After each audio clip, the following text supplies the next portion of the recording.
turning to the extract where Ferdinand, the prince, gets to know Miranda, Prospero's daughter. Oh, and the story we will be reading is The Tempest. If you would like to read, Headmaster. Miranda, who thought all men had grave faces and grey beards like her father, was delighted with the appearance of this beautiful young prince.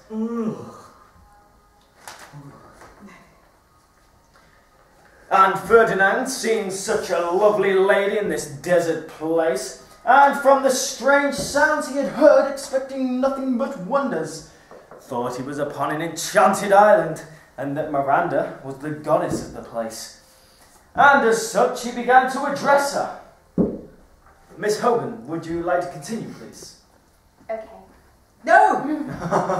Thank you, sir. Thank you, sir. She timidly answered she was no goddess, but a simple maid. I was going to give him an account of herself, when Prospero interrupted her. He was well pleased to find we admired each other, for he plainly perceived we had, as we say, fallen in love at first sight.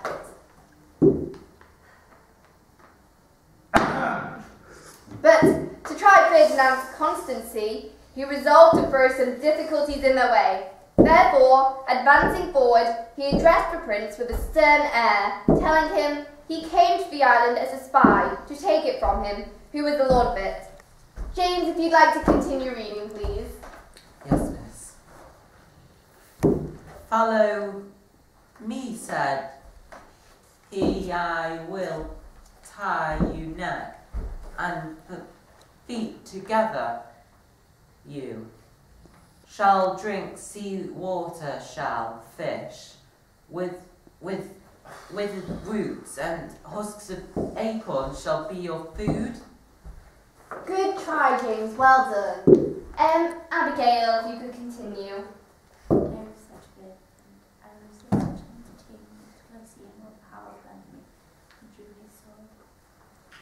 Louder, please, Abigail.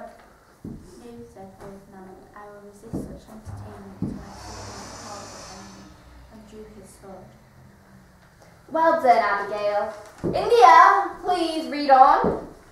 But Prospero, waving his magic wand, fixed him to the spot where he stood with no power to move, Miranda hung upon my father, saying, Why are you so ungentle? Have pity, sir.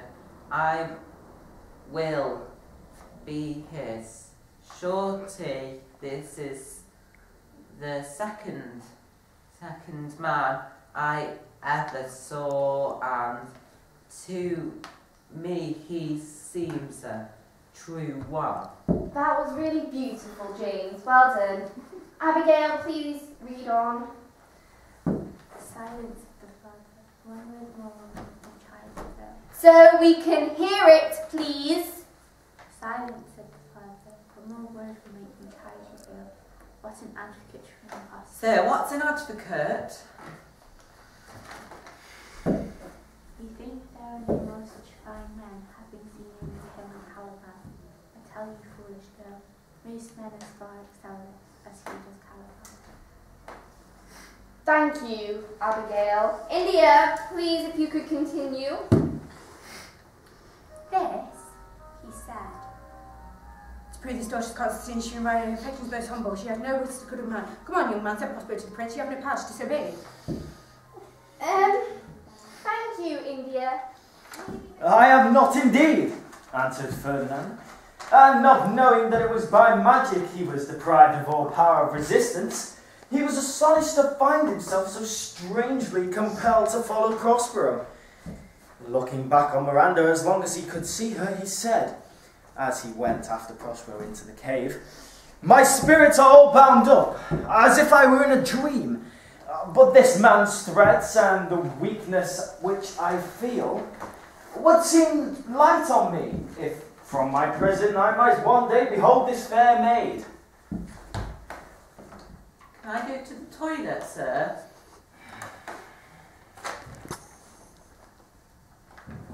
India, if you'd like to read, but remember, just a little bit slower. Prospero kept Ferdinand not long confined within the cell. He soon brought out his prisoner to keep his certain task performed, taking care to let his daughter know that he heard the labour and imprisoned on him. Then he pretended he was in a study, secretly watching them both. Prospero commanded Ferdinand to pile up some heavy logs. King's son being not much used after labour's work, Miranda soon after found her lover almost dying. Finally, alas, she said, do not work so hard. My father is in study, so stay to thee, so he needs your extra self. That was interesting. I think I should read now. Oh, my dear lady, said Ferdinand, I dare not. I must finish my task before I can take my rest. If you will sit down, said Miranda, I will carry your logs the while. But this Ferdinand by no means agreed to. Instead of a help, Miranda became a hindrance, for they began a long conversation, so that the business of log carrying went on very slowly. And that's how you read. Can I have another go then, miss? If you must.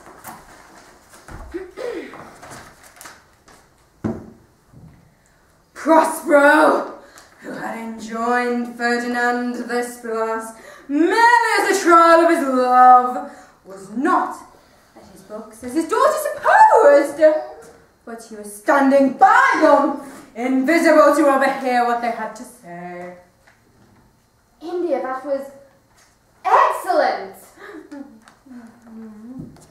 Abigail, would you like to read the next section, please?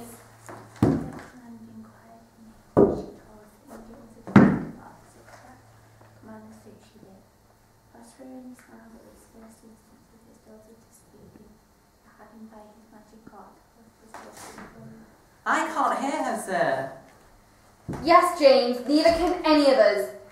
You must learn to speak louder, Abigail. Sorry. Hang on. If you would meet me in my study at the end of the day. I'll finish. Okay, James.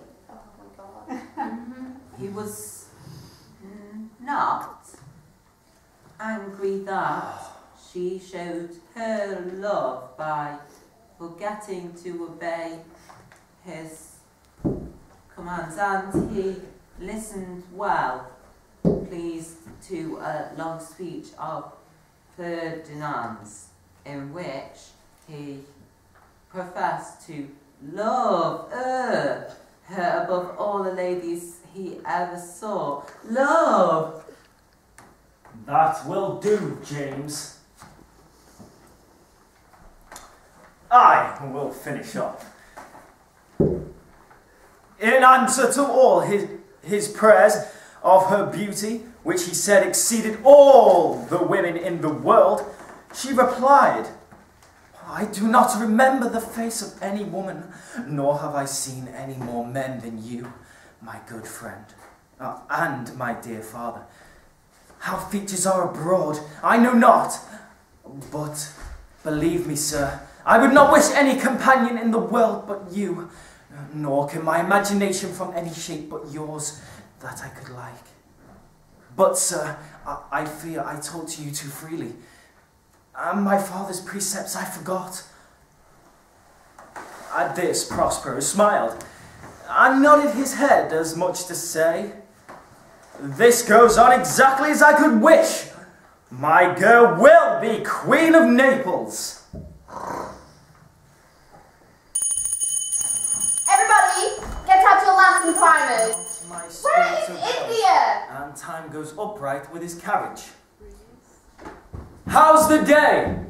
On the 6th hour, at which time, my lord, we said our work should cease. I did say so when I first raised the Tempest. Say, my spirit, how fares the Lord and his followers? Confined together, we cannot budge till you are released. The king, his And mine brigadier, shall, provide all privilege. though with their high wrongs I am struck to the quick. Yet with my nobler reason gainst my fury do I take part. The rarer action is in virtue than in vengeance.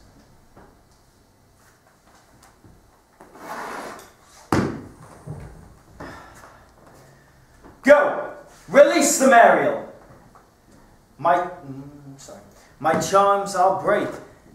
Their senses I'll restore, and they shall be themselves. I'll fetch them, sir. But this rough magic I here abjure, and when I have required some heavenly music, I'll break my staff, bury it in certain fathoms in the earth, and deeper than did ever plummet sound, I'll drown my book. There stand, for you are spell-stopped. O good Gonzalo, my true preserver, and a loyal sir to him thou followest, I will pay thy graces home both in word and deed. Most cruelly didst thou, Alonso, use me and my daughter. Thy brother was further in the act, and thou art pinched for it now, Sebastian. Flesh and blood, you, brother mine, that entertained ambition. But I do forgive thee all. Unnatural though thou art. Ariel, fetch me the hat and rapier myself. I will discase me and myself present as I was sometime in Milan. Quickly, spirit, thou shalt ere long be free.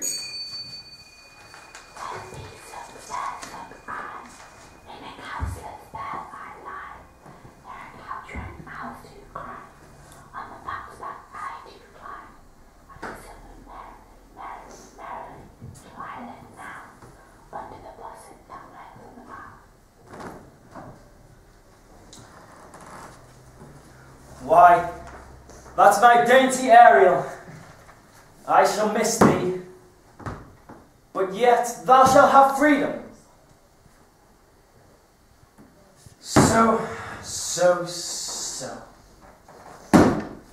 To the king's ship, invisible though thou art, there shalt thou find the mariners asleep under the hatches.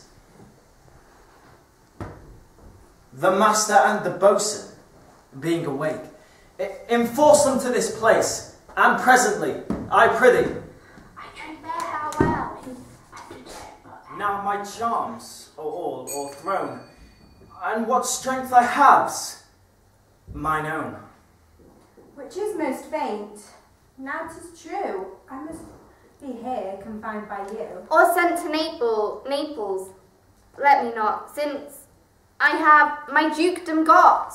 And pardon the deceiver, dwell in this bare island by your spell.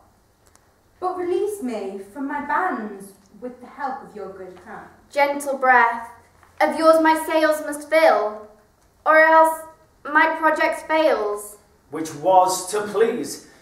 Now I want spirits to enforce, art to enchant. And my ending is despair, unless I be relieved by prayer. As you from crimes would pardon be, let your indulgence set me free.